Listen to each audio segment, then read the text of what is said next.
I'm now joined by Republican Congressman from Florida, Michael Waltz, and also a retired Green Beret. Congressman, thanks for joining me.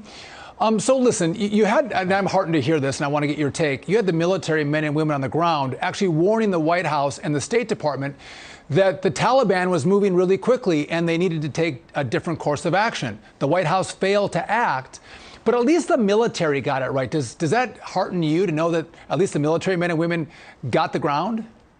Yeah, well, it's increasingly become clear, Sean, that the military, let's even take a step back in the broader policy, advised the White House that you needed to leave a small footprint, that if you pull away the Afghan military's intelligence support, maintenance support, logistics support, and air support all at once in the middle of the heat of the fighting season in Afghanistan, that the Afghan military would really struggle to hold. We also know that the Special Inspector General for Afghanistan warned of the same, that the Afghan Air Force would fail if we pulled away their maintenance support.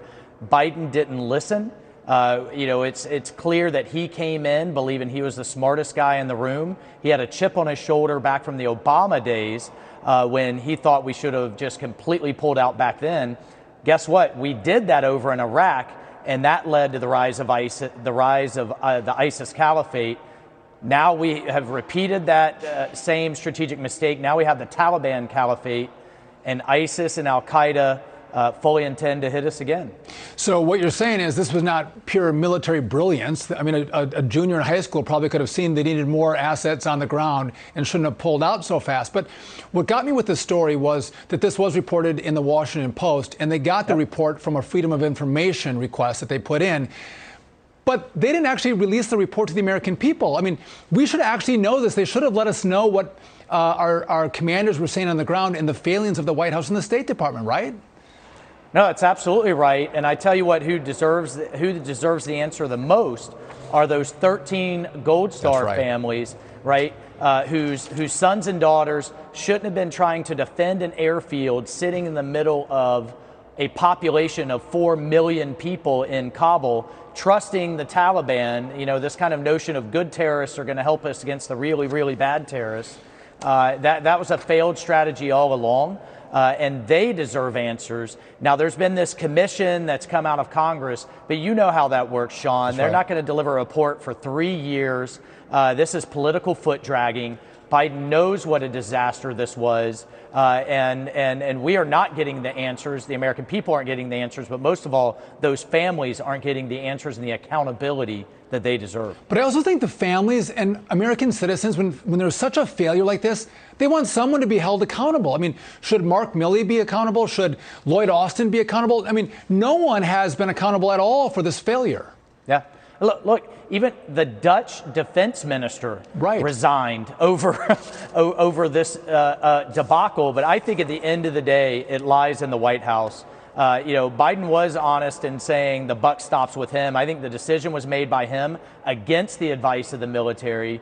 And the other problem was that the State Department was in charge of the entire withdrawal operation. It's also become clear, despite bipartisan pleas, Republican and Democrat, all veterans who knew what was going to happen, we started back in April saying you have to begin the evacuation now while you still have military assets on the ground. And they ignored us. They dragged their feet. And at the end of the day, they left Americans behind. They left our allies behind. They're being hunted down and massacred. And it's just completely un-American to let terrorists dictate the terms of what the United States of America does and doesn't do. It's outrageous. I want to pivot with you. You're calling out NBC after it refused to air an ad that you made about the Beijing Olympics and its U.S.-based corporate sponsors. Let's take a look at the ad, and I want to ask you a question. The world's greatest athletic showcase. But just outside the show, rape, genocide, slave labor. American companies are drunk on Chinese dollars, entangled with communist dictators committing atrocities and propping up these genocide games staged by the Chinese Communist Party. And what can we do? Stand for freedom. Defund the dictators. When you see made in China, put it down. Congressman, that is a great ad. I saw it, I think, on Friday that you put it out. Fantastic. So what's the update? Has NBC actually pivoted and said you can run the ad? Oh, yeah. They said they would run it if we materially change it and we erase all of those logos, right? So it was a non-rejection rejection. But at the end of the day, they are a shill for the Chinese communists. They know the atrocities that are going on, but all of these companies like Coca-Cola, Airbnb, Intel that want to preach social justice at home and then turn a blind eye to millions dead from COVID, a cover-up of the origins, stamping out freedom in Hong Kong, threatening Taiwan, and 2 million Muslims in concentration camps that's making their products with modern-day slave labor. They all know it. And they're complicit. And here's the thing, Sean, we're going past them. I don't trust these CEOs and woke corporate boards as far as I can throw them. We're taking the message to the American people. When you see Made in China, put it down. It's not just a human rights issue, it's a national security issue. China intends to dominate the United States. They tend to replace us, and their military buildups being funded with American corporate dollars, and enough is enough. And you know, Congressman, we have a great history of American companies competing globally. We believe in American-style capitalism.